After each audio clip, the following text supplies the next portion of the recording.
There are signs of life on the streets of Idlib again. And Syrians say it's because of the recent ceasefire. The jets aren't flying above us anymore. There are some violations from the regime with mortar and rocket fire near the frontline positions. But in general, the ceasefire has stopped the bombing campaign on Idlib, and life has returned to normal here.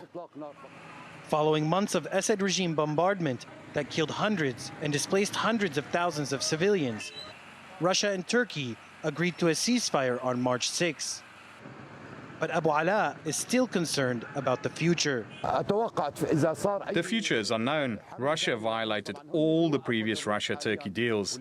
Every deal, including Sochi, Astana, and even Geneva. Russia doesn't even care about the Geneva resolutions anymore. Nearly 1 million people have been displaced since November due to bombardment.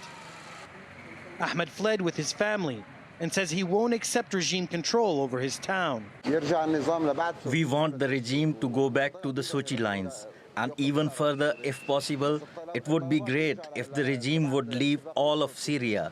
But for now, if the regime goes back to the Sochi lines, that would be good enough. After Turkey and Russia agreed to a ceasefire, they scheduled their first joint patrol of the M4 highway on March 15. But activists and locals set up what they call a dignity sit-in, cutting off the highway and preventing the joint patrols.